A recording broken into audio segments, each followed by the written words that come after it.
We need to warm up our bodies really good before we do any tricking. So let's start with warming up our wrists. Wrists round, around, and shoulders at the same time. Wrists and shoulders. Might as well multitask a little bit more. Let's do hips. Hips around in a circle at the same time. Very nice. Okay, get one knee up and do circles with the knee. Circles with the knee.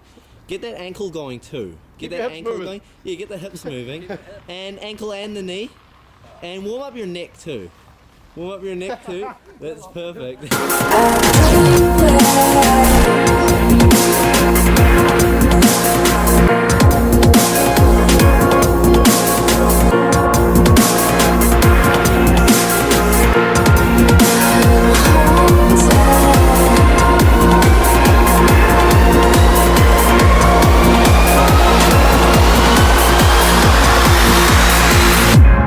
I'm sleeping.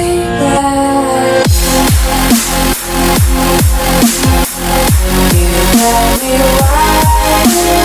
why.